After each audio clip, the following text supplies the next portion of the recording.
Hi folks. Before I get into this episode, I want to talk about a podcast called Crimes of the Centuries.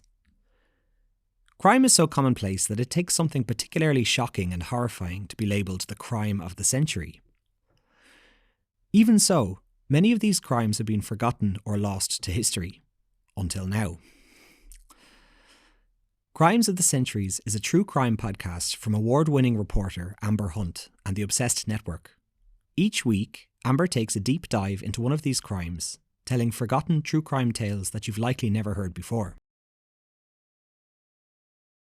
Season 2 examines stories that pushed boundaries of social norms of their day, from a spate of headless torso discoveries to murders tinged with sexual details too salacious for newspapers to print. Recently named by Rolling Stone as one of the 10 best crime podcasts of 2021, Crimes of the Centuries rediscovers the true crime stories that shocked the nation. Cases so unbelievable that we thought we'd never forget them, but somehow did. Hear these stories right now by finding and following Crimes of the Centuries, wherever you get your podcasts. Now let's get back to the Troubles podcast.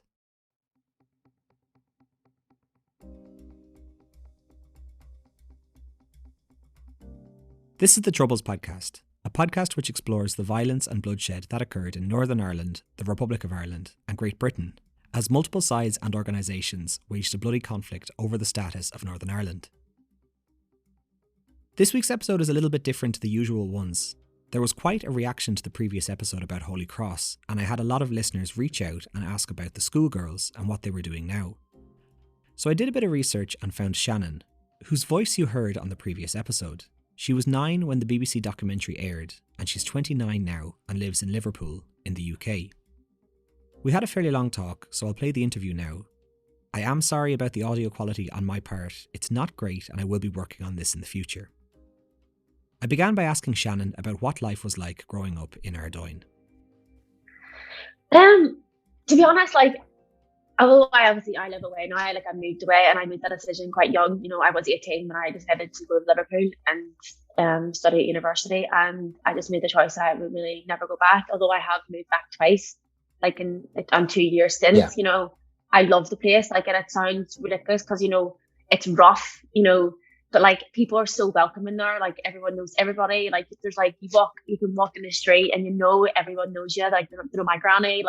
They know my whole family, and it's where I grew up. And although it's got its bad factors, but it's just it was never, when you were growing up, you just never really seen that much stuff until you kind of got a little bit more into your teenage years and you started seeing a little bit more stuff. Or when my first experience of sectarianism was Holy Cross. I was 9.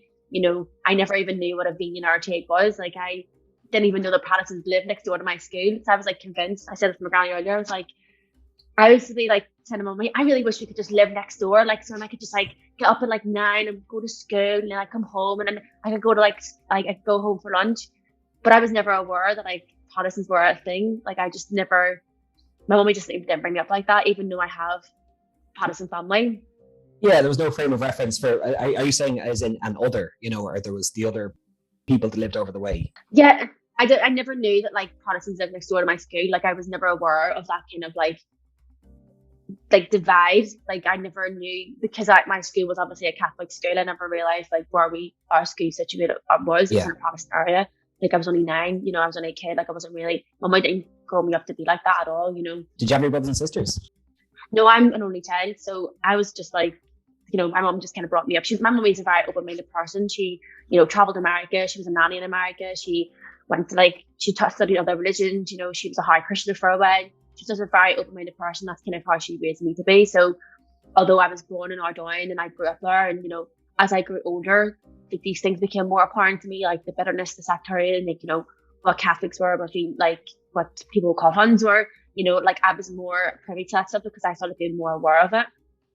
Yeah, well, I just want, did your mom growing up in the Troubles, did she have anything that she told you about it? Or, did she have a tough time in Ardoyne during the 80s, I guess, and 90s, when things were a lot worse, in a way? Yeah, so my mum was born in 1967. She was born obviously in Jamaica Street. My grand and granda, she was the firstborn of 4 kids. So she grew up in the height of the Troubles. She taught me all about what was going on. My grand and granda were very vocal about things like that as well. So it's not like I didn't know what they were and what was happening. I just wasn't very like didn't acknowledge it because I didn't understand it. You know, And you're a child. yeah, I was a child again. I was a child. People telling me stuff, and I was like, oh my god, I can't believe like my granny granda had to like squat in houses that were being burnt out. Like they were being kicked out of their houses by British soldiers. They got bombed. Like people were going about getting shot in the street, and like they had to go through so much crap because of the stuff that was going on. Like, was that part of the burning in 1969? Yeah, so like the top streets, like it wasn't actually them who got kicked out of the house. Like their friends were getting kicked out of the houses, but like they were very much involved in the community where they were helping out the friends. Like they were getting guarded into their houses at like 7 o'clock at night. Really unaware of what was going on. People were getting shot down the street in their gardens, and whenever the army brought in the curfews and things like that, kids were told not to go out in the street, or like there was obviously kids that were shot, but again, a different story that maybe you could look into further in the line. Like a kid who was like basically deaf was shot because obviously he couldn't hear what the British Army had said. So that's like obviously like I heard these stories growing up with my grandparents, and funny enough, my granddad was actually a Protestant when he was quite young. He was like one of the oldest of like 13 kids. And before all the troubles happened, my granny and granddad were able to actually meet organically at like dances and discos, and they were friends of Protestants, Catholics, before the troubles. Yeah, this would be 40s and 50s, where it was before sectarianism really actually put an end to that, I guess, in a way. Yeah. So like when they met, like he obviously proposed to my granny, and he actually converted to be a Catholic to be with her, and moved obviously across to Ardoyne from the Woodvale, and he was more or less disowned from his family for that, which was massive back then. He didn't really speak to them after that, but also then he had that kind of I wouldn't say disadvantage, like it's a bit hard to explain, but like wasn't fully accepted by the community on the other side because of obviously him being it was the same with Jean McConville, I guess. She was a Protestant turned Catholic, or anyway, it was her and her husband, but one of them changed religion, and they basically were not accepted on both sides then as a result of it. Yeah, but I mean, he was still accepted, into the Ardoyne community, still done a lot for them during the Troubles, and they kind of, he was a founder member of the Shamrock, which was obviously still a bar in Ardoyne now, he done a lot for the community during that time, so I think it kind of obviously changed, once all the Troubles started, but I mean, I think that would have been a very hard experience, like, going over from being a Protestant to being a Catholic and having the Troubles happen, and, your family being a part of something a little bit more dangerous and that type of stuff, and then obviously bringing kids into it as well. You don't really realize how much effect it actually has on people, like the Troubles. Like when I look back now, like I know my mum, we suffered from a lot of generational trauma. She went when she went to school, the exact same thing happened to her at Holy Cross, and then for her, then 30 years later to have the exact same thing happen to her daughter really brought up a lot of traumatizing trigger memories for her. And that's the thing, like most episodes I write are about 70s, 80s, and 90s, and then what happened to you was in 2001, which feels like it really wasn't that long ago. That's the thing, like people are like, oh, that the Troubles ended in 98, and you're like, well, a lot kind of kept, there's a very massive residual kind of effect on a lot of people, I think. But I understand she passed away about 4 years ago. That'd be right. So she passed away in 2013, so it's been a kind of good way now. Yeah, I do remember her. She was like one of the most memorable people, I think, in the documentary. The way she was, it's very emotive the way she talked. So I know it's been a long time ago, but I'm sorry to hear that. That's a very difficult thing to do. So yeah, it's fine, don't worry. Like for her, I definitely think that Holy Cross brought a lot of bad memories back for her. I feel like that was a massive I was like all downhill really from there for her. She suffered really badly from mental health and stuff after that. Like I think for her, it just kind of brought up a lot of traumatizing memories that she went to school like that, like where she grew up, obviously going to school and walking around Ardoyne with people getting shot and bombs going off and really not knowing kind of like what was going to happen the next day just kind of really affected her in ways that I just don't think she really fully understood, because I would say it's mad like to think about it now, but like depression and that wasn't a thing, No. If you were depressed, like people just didn't understand it, and like it's only now we're starting to come to terms with mental health. And I know very rightly that my mum was really, really depressed, before she even had me. And then obviously afterward, that just kind of didn't really ever get better because she never got the right help, unfortunately. You know, I hate to say, but if you're living in a place where you are hearing of someone getting shot or you're hearing bombs go off, you know, for years, for 30 years, Yeah. and the Ardoyne and I guess Alliance Avenue as well was like an interface area, so there was all sorts of stuff happening at the same time as well. So it's there. Of course, the toll had to be huge. And you don't realize that now until you look back and you'd be like, you know, we can sit and blame them for stuff that they've done, but at the same time, like, she just unfortunately never had the help that she needed, and it just never really, you know, God rest her soul. She's obviously in a much better place now, but you just looking back now, just the toll that I had on her. Like, I remember, you know, whenever the bomb did go off, she just wasn't right for weeks.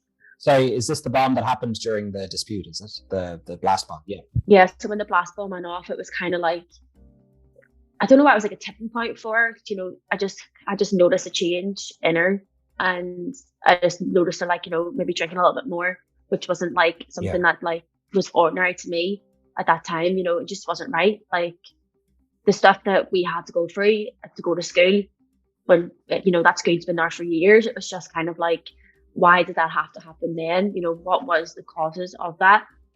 And like, I'm still never fully sure as to how things actually started, because one day we were going to school and one day we just weren't. Well, maybe we should actually get to that then, I guess, a little bit. So, like, do you remember much about going to Holy Cross School? Well, look, you're 9. If someone asked me to remember school at 9, I'd have vague memories. But do you remember much about school? Yeah, I love school. Like, I always loved school. Like, I loved all my teachers, and like, you know, although, like, you know, I had a bit of trouble in school because I was being bullied by like just girls and stuff like that, I still loved school. You know, I loved going, and all my teachers were absolutely amazing. Like, honestly, some of the best teachers I've ever had, and you know, some really good memories are made there. And you know, Holy Cross is a really good school.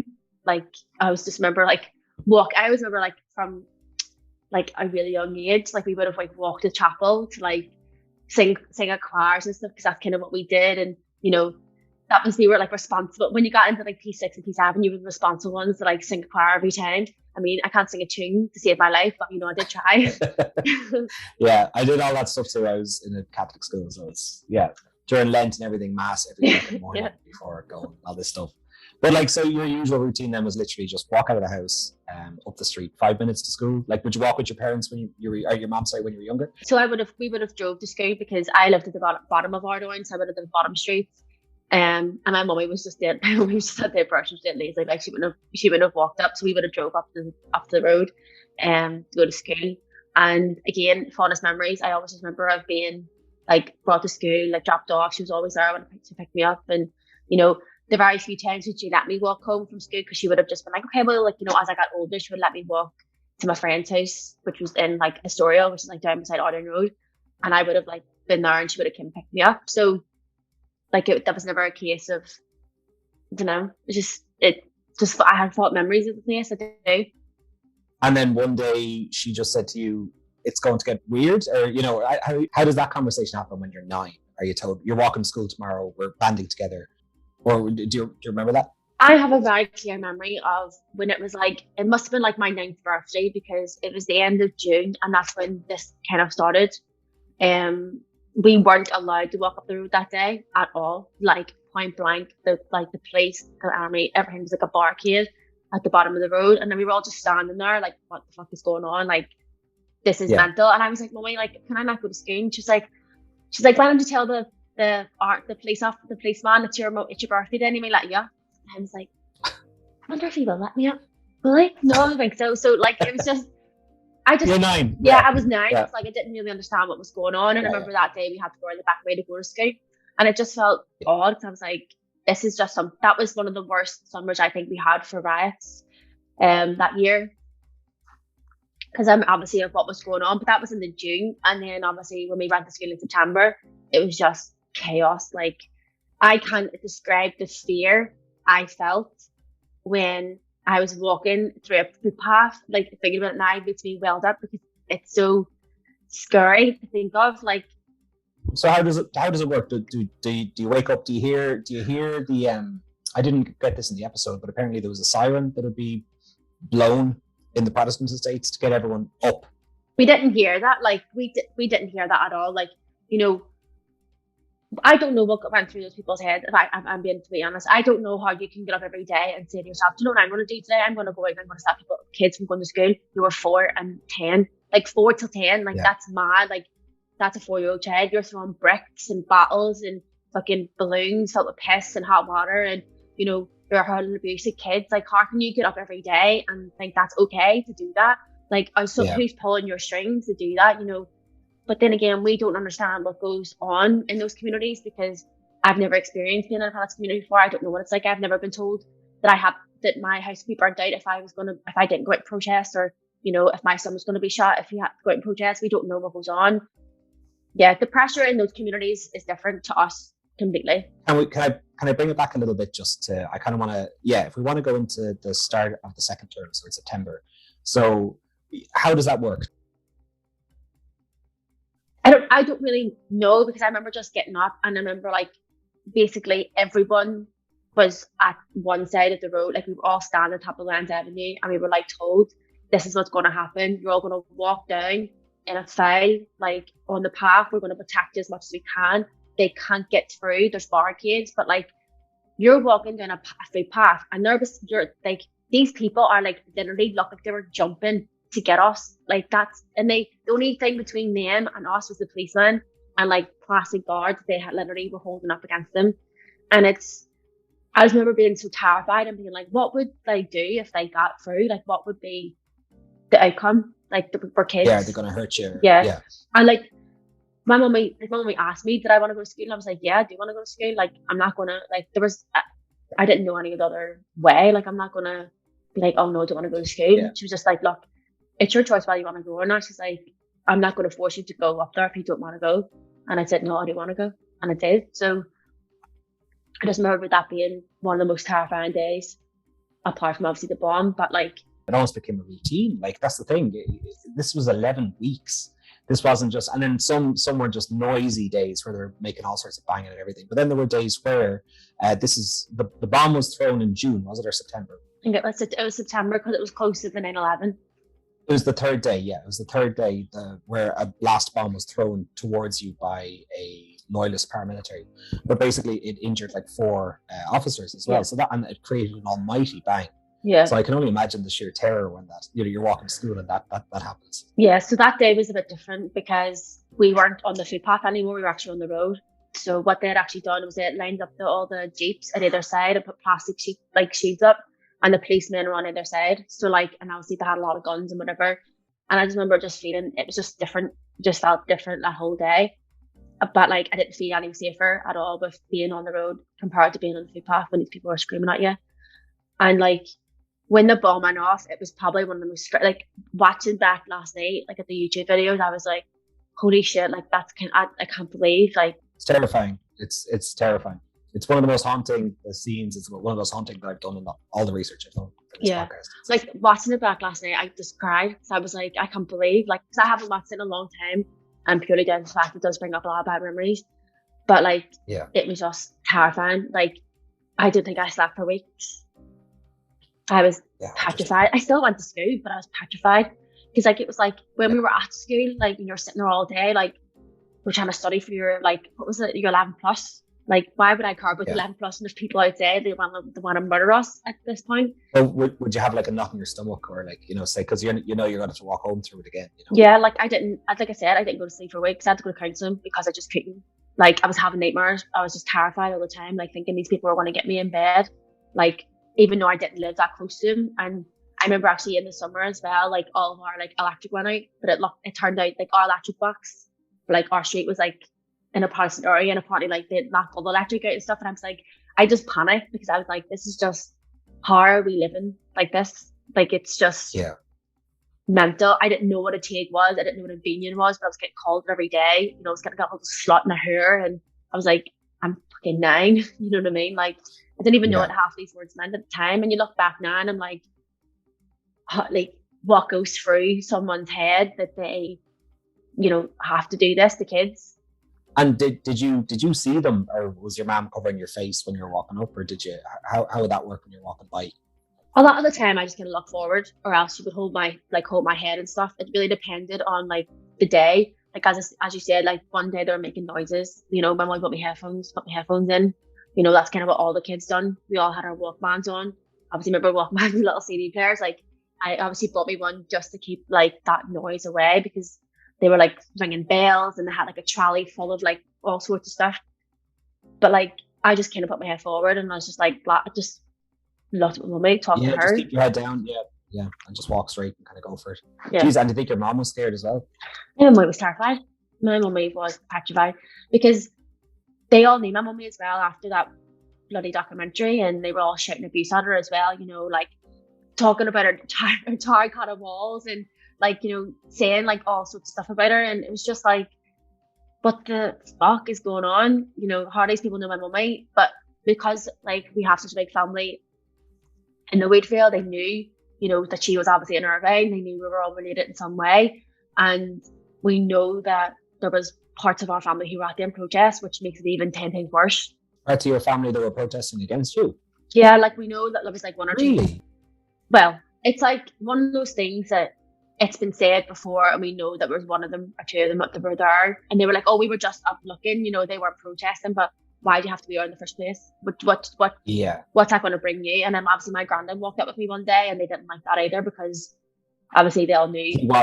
He was a Protestant originally from that area, your granddad, wasn't it? Well, he wasn't from Glenburn, but he was from Woodfield. But again, they all know each other anyway, and like, obviously he was getting her abuse at and stuff, and you know, it's just like my granddad was like my like hero, you know, like you couldn't have said anything bad about him. So I didn't understand why people were like shouting at him. I was like, how do you even know my granddad? But because I obviously didn't really understand the full story back then, I understand it now, like as I'm older. So it is just crazy to think about. But it's the thing is, it's even as you're older, it's impossible to understand.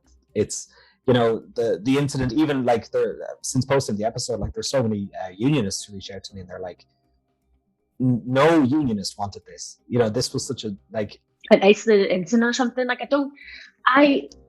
this is why I'm not like, I'm just not a sectarian person. Like I have worked my fucking arse off in my entire life to not be that person. Like I went in integrated school straight after Holy Cross. We're Protestants and Catholics, mostly down to the fact that I did want to go to that school, but my mum also wanted me to realise that all Protestants weren't like that. Like they were not.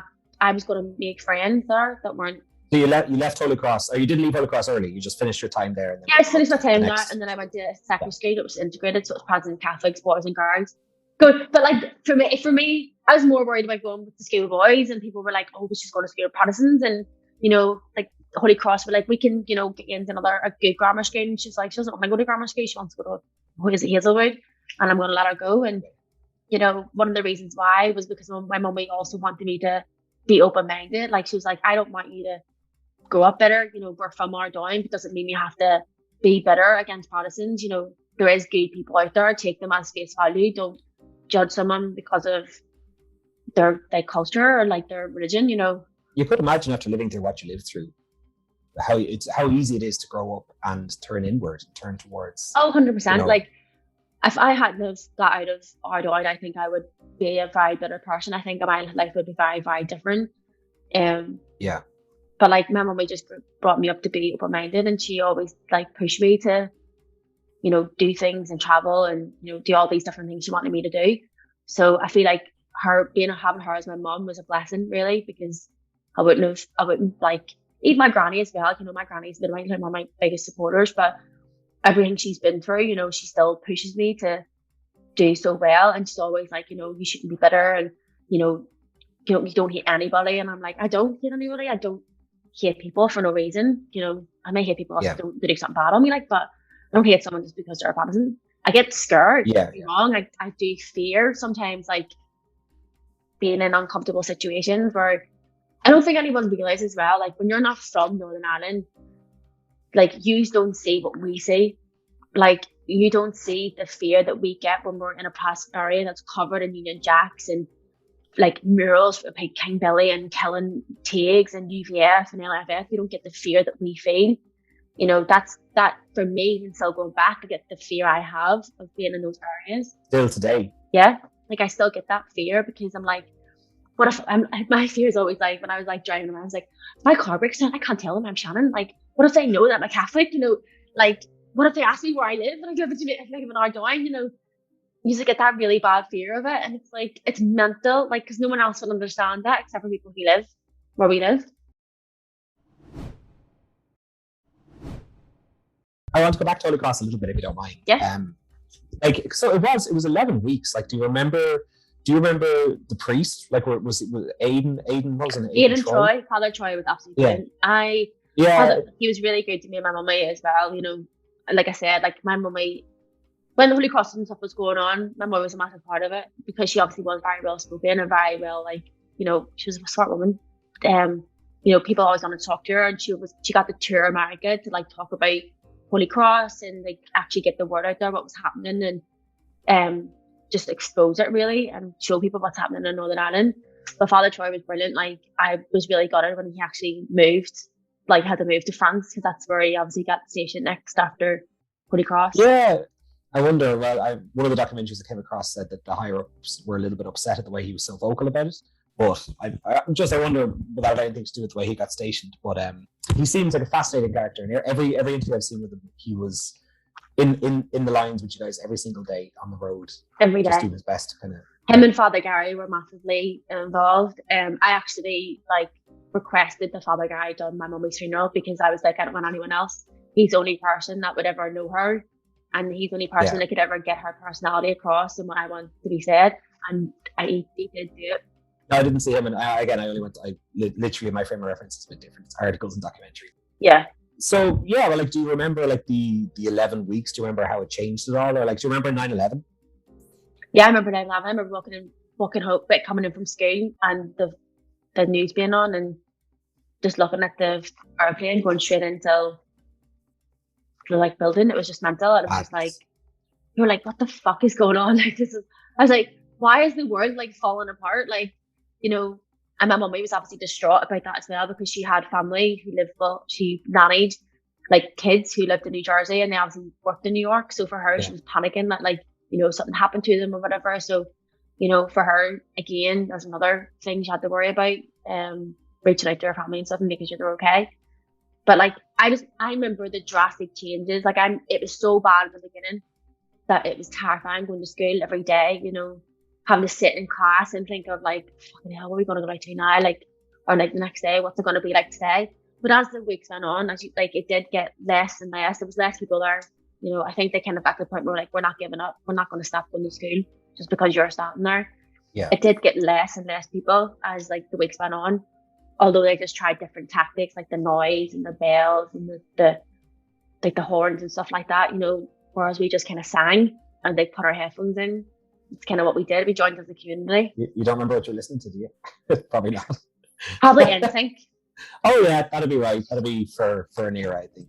Oh yeah, 100%. NSYNC or Backstreet Boys had to be like my two best things back then. Or not Beyonce, Destiny's Child. Oh yeah, of course. But yeah, nice distraction from all the shit that was going on. Yeah, absolutely. So then as you got older, then you went into an integrated school with Protestants, Catholics and boys. And so what was that like? Was there divisions? Were you only friends with Catholic people or, you know? No, I was Protestants. So a girl actually from my school, only one other girl from my class actually came to school as well with me. We weren't really that close, but we came more close in second year. And first year I did have a mixture of like Catholic friends from Balmore, like I had like Protestant friends from like the Woodfield, stuff like that. So one of my best friends in school was a Protestant, and it never fazed me in any of the slightest until I brought her to Ardoyne for a sleepover.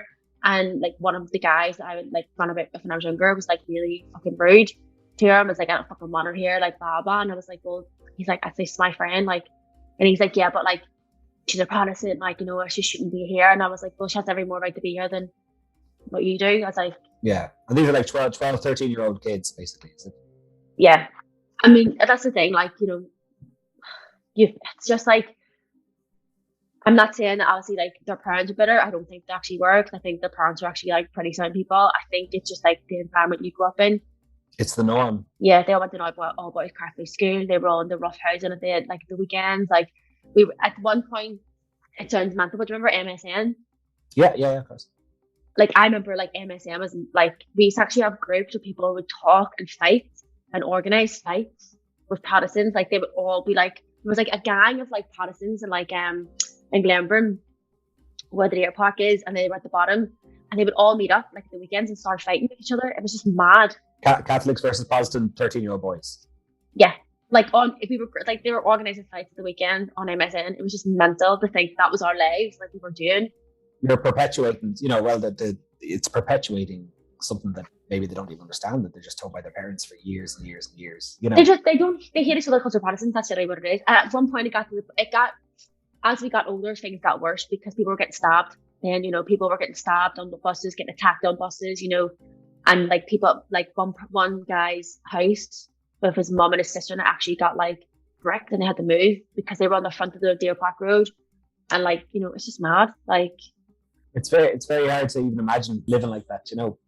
Like I'm desensitized. I was talking to my class and like I'm desensitized to it now because when people do get shot or stabbed here, I'm like, oh right, that's really sad. But then people are like, it's fucking mental. Like, why are people doing that? I'm like, it's just what happened. Like that's what happened. What we grew up with. People were always getting stabbed.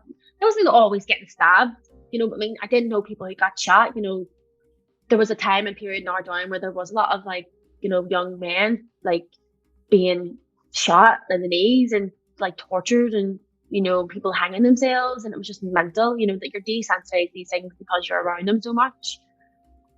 People have listened to this now thinking, what does she know? She's been in England for so long. And I'm like, well, I went to England when I was 18.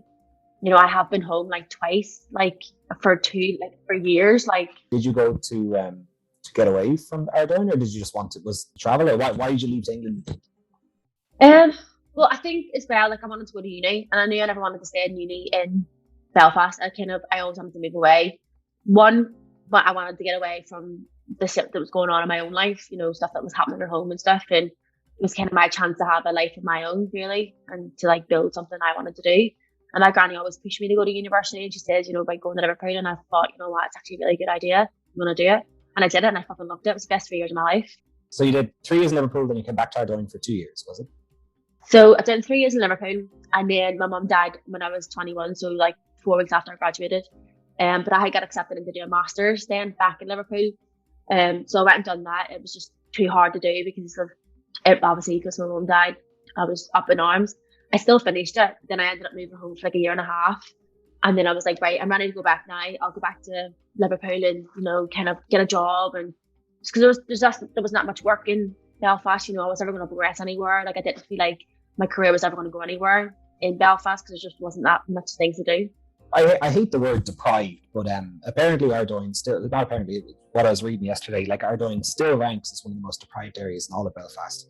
And do you feel that when you're home? Do you feel that when it's there? Or do you, is that just kind of washing on something, or, I feel like things are different. Like, it's hard to see, a food bank opening up in Ardoyne when I've never seen that before. More families are using it now than ever. They're just building houses left, right in Chelsea. But they're not giving anybody anything to do. What are the kids going to do in Ardoyne except for go out and wreak havoc? And fucking, when we were kids, we were going to bloody burning people's wheelie bins and, drinking at the weekend. And like, that's what our whole days were. And it makes me sad to think that that's what but other people are still doing, the drug, like taking drugs and, fucking kids are dying of drug overdoses and they're all addicted to drugs now, and they kind of just have that like weekend mentality where like you're just Monday to Friday, go to work, weekends, and you live for the weekends. So I actually moved back home again in like 2019 for a whole year, and being home, it felt different that time. Like it felt like there was a lot of stuff going on. I think a lot of like things were happening, and I just remember like. It's mad because like when I'm home and I've been home for a long period of time, you start to feel a bit like bitter, and it's because of things that go on. You hear on the news, the politicians, what they say, how they behave, things they say about your community, and it's just like it really does all consume you when you're there, because you're like, I live in this fucking place, like.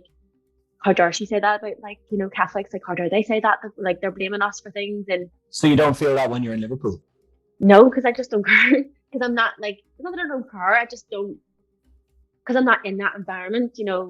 You're like when you're sitting there and your family are saying stuff, you getting involved. And like you can kind of start to feel as if like you are being like bitter. because it's like the environment that you're in. My family are bitter, but you know, we all have opinions about politics. Whereas like I try and stay out of it as much as possible because I'm like, I just don't want to put my foot in my mouth. Like, I don't want to say anything about Northern Ireland politics. Because I'm honest, I think it's an absolute fucking shambles.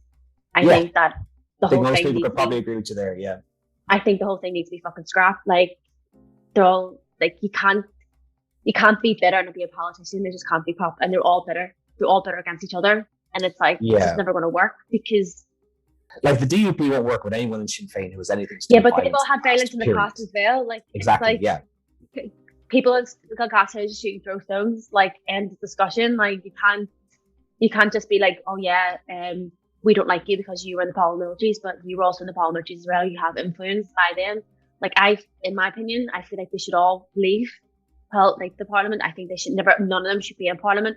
I feel like it should be scrapped, and I feel like people who are my age and younger should be in politics. People who are open-minded, don't have views on either. Non-sectarian. Yeah, non-sectarian views, and none of them have relation to any paramilitary groups whatsoever. I feel like that's the way forward. I feel like Northern Ireland will only ever prosper if that is what the case is. It's going to be still stuck in the 1960s if the people in power are still in power. Yeah, well, one of the arguments I read of the Good Friday Agreement is Good Friday, okay, yes, it brought peace, but what it also did is it really allowed both camps to dig deeper into their resolve. So it didn't make any space for, it made power sharing. Power sharing has been very, as far as I'm aware, I don't think it's been that successful, but it allowed nationalist and unionist camps to just get a lot deeper. And I don't think much has changed in 20 or 30 years. You know, again, as an outsider. When you look back at Holy Cross as well, and you think about, like, where was the fucking politicians there? Like, Jerry Kelly was there nearly every day. You know, that guy didn't have to be there, but he was there. He was SDLP, or was he, what was he, Sinn Féin? He was Sinn Féin. Sinn Féin, yeah. Yeah, so Jerry Kelly was there. I think Jerry Adams came as well at one point. And regardless of anyone's feelings against two of the people, like, you know, they were still there. You know, they were still trying to, like, support a situation that shouldn't have fucking happened. Yeah, but like, Billy it's Hutchinson was there, and Nigel Dodds, I think, so DUP and PUP as well. But Hutchinson then was talking about how disgusted he was by the blast bomb, but then he was there every day still. Yeah, he was still there every day. Like you say, you'll be disgusted by what your people are doing, but you're still there every day. Yeah. You know, you're still kind of being like, I think you're supporting what they're actually doing, if it's right. Like, I don't understand why the politicians didn't step in and be like, this is fucking wrong. 11 weeks is a very long time. 11 weeks is ridiculous. Like, it was like 3 months of hell. Like, 3 months, and then it was like every weekend was riots. Like, people were getting like shot with water cannons, like bricks were being thrown. Like, again, how many policemen like were injured? And like, we forget as well that police are actual real people. Like, you know, these guys are risking their lives like every day, like getting blast bombed, probably shot at, bricks, you know, getting like cars like set on fire, driven out their vans. You know, that was like the life that we had then. Yeah. And that was nearly every weekend. And you said you got therapy for it then after kind of the stuff. Did you start counselling and stuff for a while, or? Yeah, so I went to counselling like when I was quite young. Like, obviously, I think a lot of kids at Holy Cross did. Like, they had to because of what was going on. I think for like, because of the thing, obviously, like for me, I just wasn't sleeping. Like, it just wasn't, I was just very like on edge. Like, it just like had lots of nightmares and stuff as well. So for me, going to counselling, it did help. It helped me kind of like talk about it. Yeah, but like kind of just stuff through like what was going on. But like, as I said, like yesterday when I was rewatching the videos, I just forgot how bad it actually was. Like, it's been 20 something odd years. I'm like, I don't think about it at all anymore because I don't need to. But then when I watch it, I'm like, holy fucking shit. Like, how did we go through that? I think a lot of people, with things like this, it's just much easier to just, that's a part of my past, that's gone. I'm going to leave that there and move on.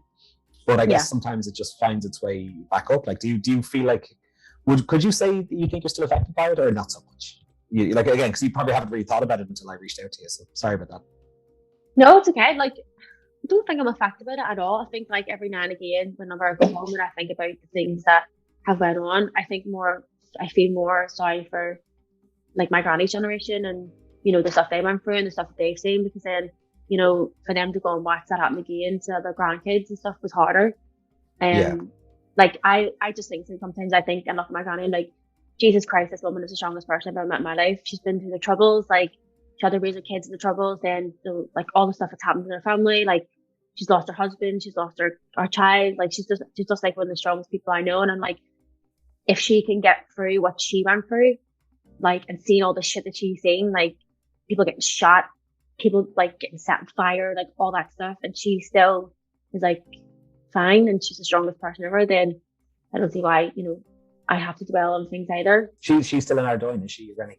Yeah, still in Jamaica Street. Oh, jeez. Yeah, still lived there for like 70 something years now. Wow, I'd say she'd have a few stories to tell.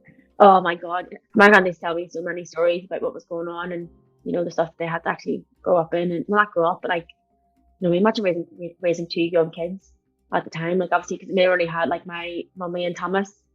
Imagine like raising two young kids and the stuff they had to go through, and it's just mental. Like, I think my granny, thinking about the Scotland as well for a little while to try and get away from things, and I don't think I'll ever move home.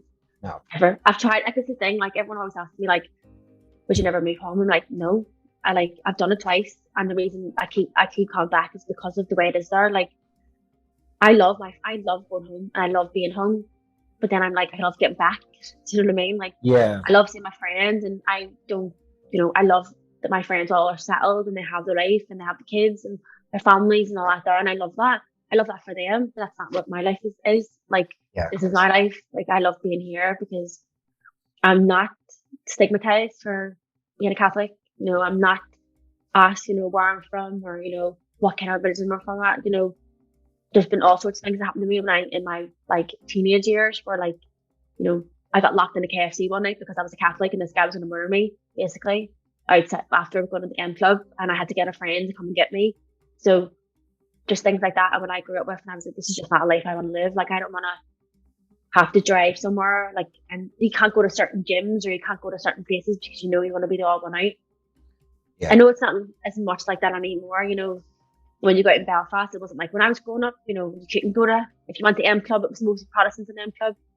You were going to be the odd one out because you were a Catholic. So if you did speak to anybody, your name wasn't shouted, you weren't from Ardoyne, like that type of stuff. And I remember, like, we must have been really young. We must have been still primary school, and we went to the Grove Swimmers, which is in So sorry, Swimmers is a swimming pool, is it?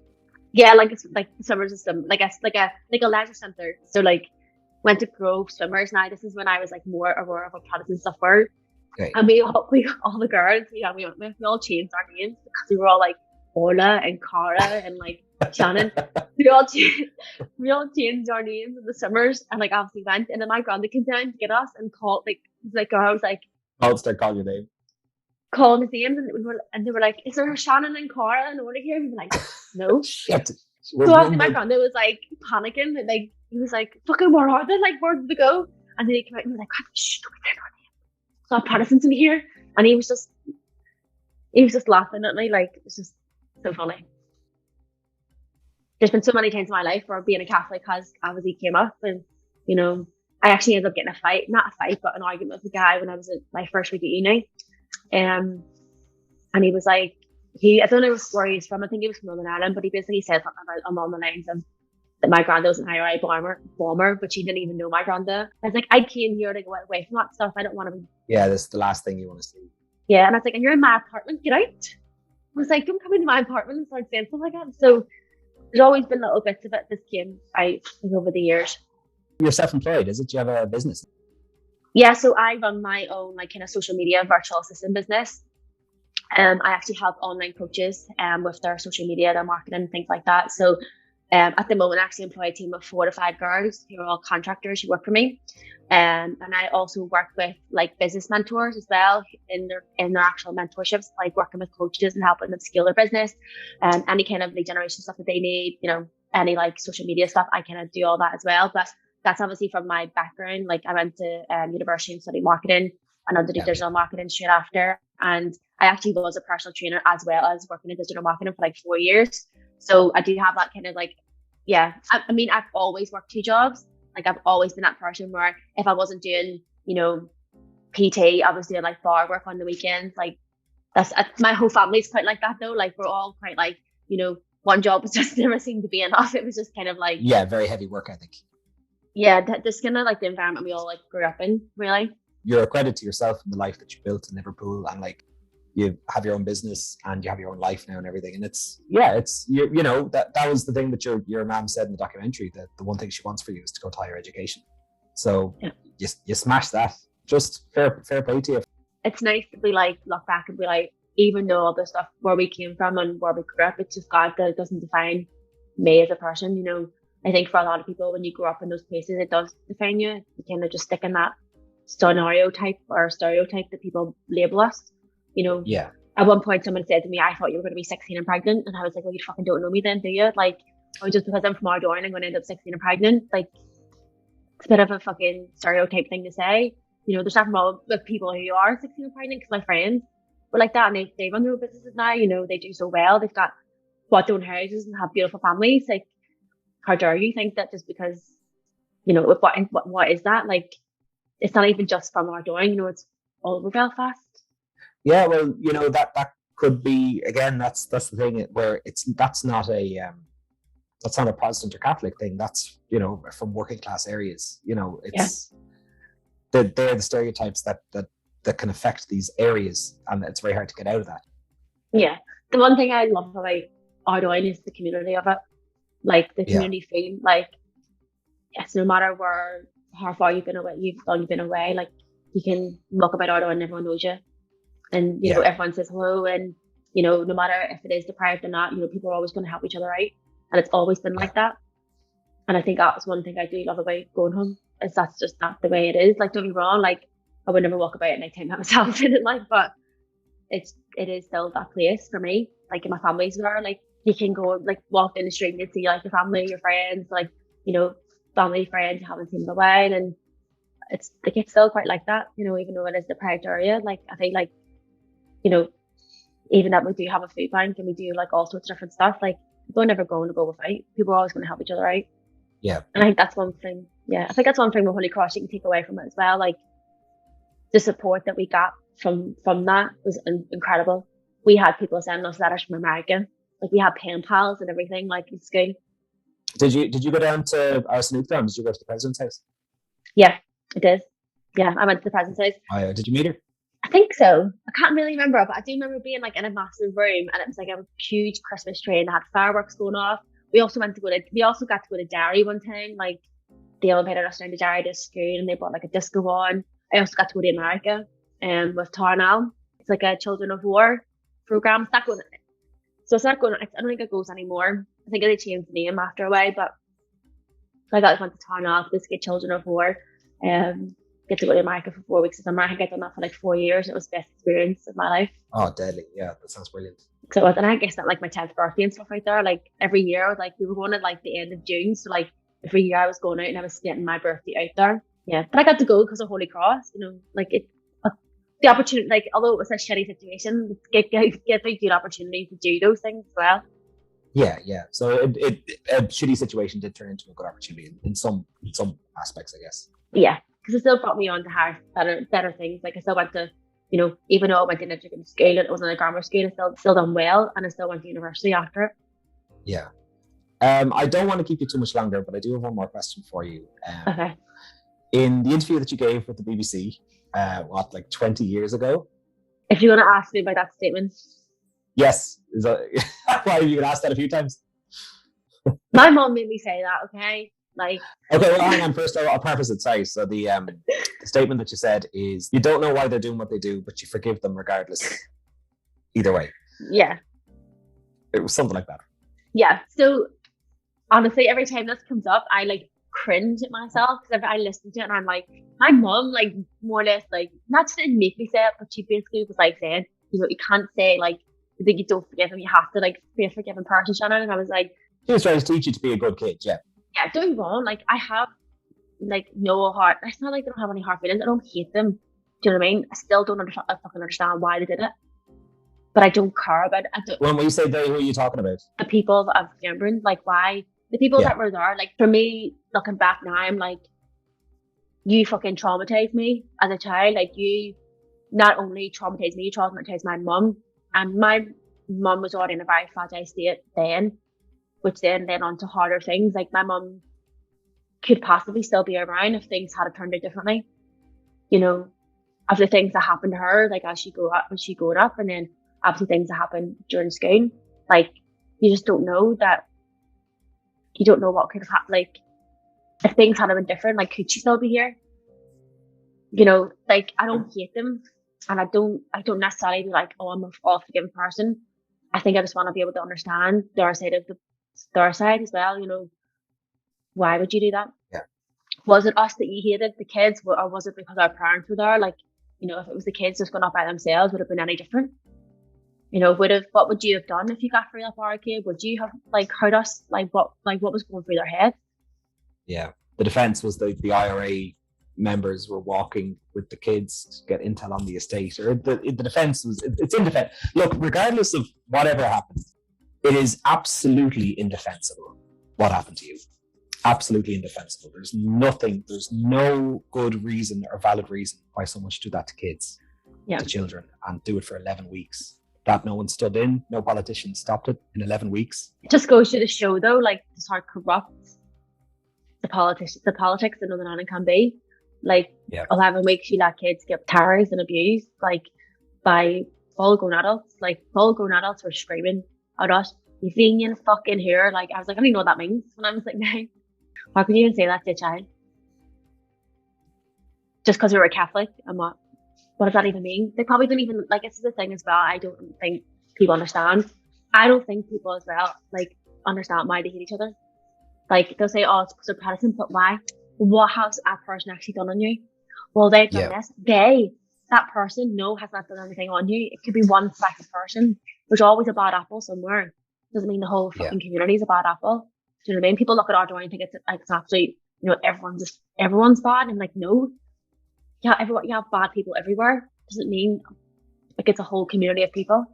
You can't paint everyone with the same brush. Yeah. No, you can't. And that's just the way I've lived my life. I take people at face value. Like, you know, if you do bad under me, fair play, okay. Do you know what I mean? I might not like you, but I'm not going to curse and blame you and hate you from my life. I think that's the end of the interview, Shannon, but thanks a lot for coming on and chatting to me and giving me kind of an insight into your life. And I really appreciate you taking the time to do so. No, thank you very much for inviting me on. It's been good to kind of talk about this a little bit, and then just be back in videos and stuff. My mum was it was nice to kind of hear her voice as well. She was brilliant. She was absolutely brilliant. Yeah, she spoke so well. Like, and just looking back now, I'm like, makes me so proud to like be her daughter. Bye, Shannon. Nice to talk to you. Thank you. Yes, you too. Thank you.